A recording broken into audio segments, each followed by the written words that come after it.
All right, so I want to talk about the 4 no's in junk removal. Absolutely cannot do not do this in junk. And the reason I want to talk about these is because these are common mistakes that business owners make super early on in their junk company. These are mistakes that I made, that I learned from, that I don't want you to make. So these are the 4 no's absolutely do not do when running your junk removal company. Number 1, door knocking. Door knocking is a good advertisement strategies for businesses like roofing, like pressure washing, like lawn care, because every single person that has a house will need a new roof, will need pressure washing, and will need lawn care.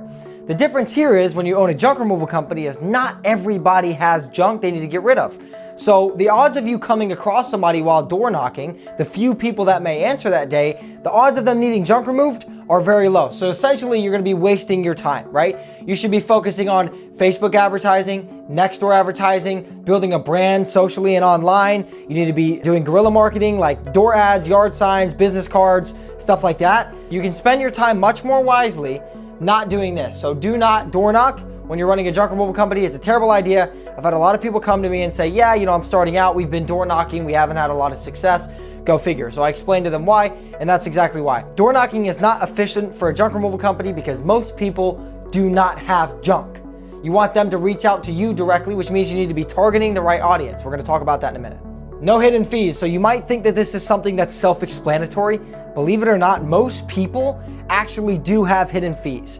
So whenever you're pricing a job, right? And I talk about that in a couple other videos. So if you want to check that out, I'll have the video link in the description on how to price your jobs properly. But for now, no hidden fees. The reason being is if you're going to price a job, you need to be upfront with the customer. If they're adding stuff in front of you, instead of not saying anything and waiting to add a price on later, make sure you tell the customer immediately, hey, by the way, I need to charge an extra $50 for the things that you added to the pile. Another example, if you close the job without getting the address, I've done this a ton of times. You find out the address is an hour and a half away, right?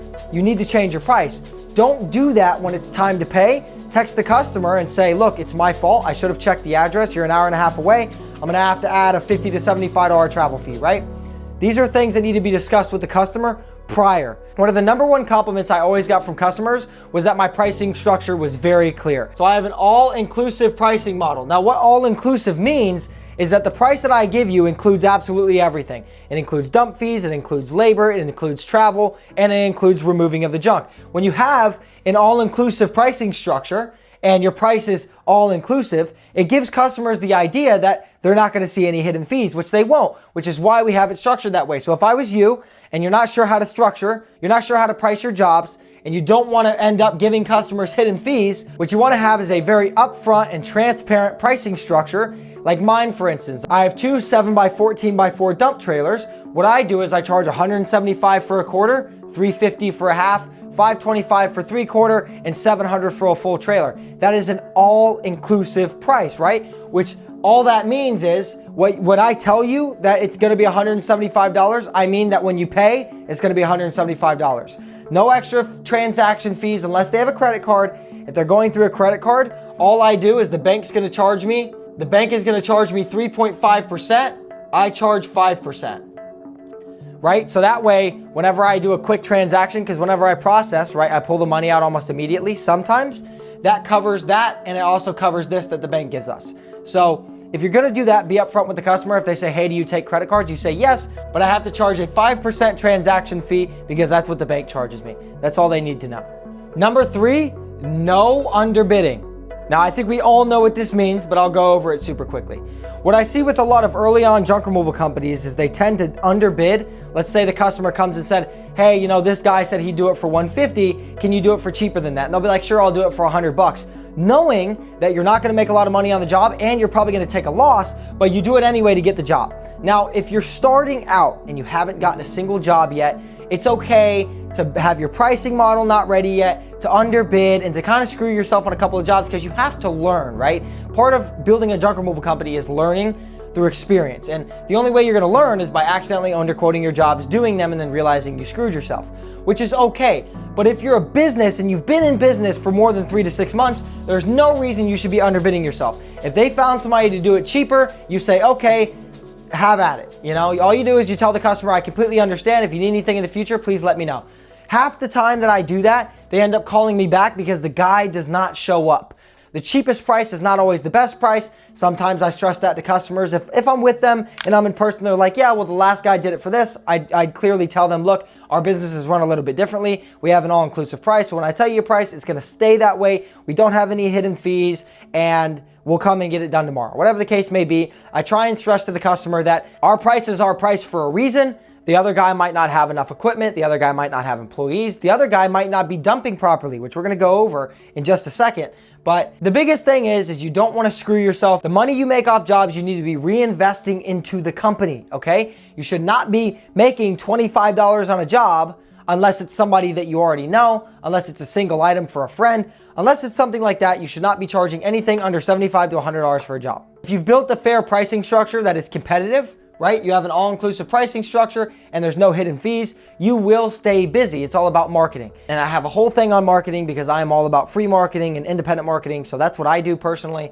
But if you have your pricing set up properly, you should not have to do this. You should not have to underbid. If you've priced properly, the customers will understand that's a fair price and they'll go with you. Now, not every customer is your customer.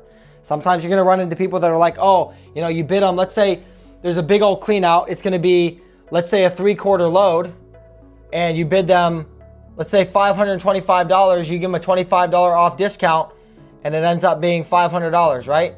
So you already gave them a discount, and they're like, oh, well, you know, I thought it was gonna be something like $25 or $50. Not your customer at all, right? This price point for a 3/4 trailer is fantastic. It's very affordable. So if the job's something like this, you can come down an extra 50 bucks, right? And you can make it $450. Excuse my handwriting. You could come down 50 bucks. Okay, that's perfectly fine. If you want to discount it and then you discount it again to $450 and the customer is okay with it, you can do that. That's not what I mean by underbidding. What I mean is you give them a bid at $450. They come back and they said, oh, well, the last guy did it for $125, and then you take the job at 100 bucks anyway. That is, you should not be doing that. That is an absolute no in your business. You are going to absolutely screw yourself if you do that. Do not bury your business just trying to get one customer, okay? Number 4, illegal dumping. Okay, I see a ton of guys all the time dumping shit on construction sites in random dumpsters. I've done all kinds of cleanouts where a business calls me and they say, hey, somebody dumped their shit in my dumpster overnight and we need you to come clean it up. Do not dump illegally. There are plenty of examples on Facebook of sheriff's departments posting you and exposing you, the people that do dump illegally. Okay, it is a crime. Okay, I'm pretty sure, if I'm not mistaken, it is a felony. You're not allowed to dump illegally. Do not dump illegally. Okay. Find your landfill, find your local landfill, find out their pricing, go to a couple different landfills or call around, see which one has the cheapest price and go with it. There is no reason you should be illegally dumping if you've set up a good pricing structure, okay? As long as you have a good pricing structure, most of these problems, other than knocking doors, most of these problems you will not have issues with, okay? Make sure you have a good pricing structure. It'll solve all of these. If you're illegally dumping, you shouldn't be in the business and you probably should not be running a junk removal company, and it will catch up with you. They will catch you, they will find you, and you will be screwed. No illegal dumping, pretty self-explanatory, but obviously it always needs to be talked about for whatever fucking reason. Okay, so just a recap before we move into the next thing. 1, knocking doors. You should not be knocking doors for a junk removal company. We've gone over it. The whole idea is it is significantly more inefficient for you to knock doors than it is for you to advertise in Facebook groups or on Facebook Marketplace or on Nextdoor, okay? So no knocking doors.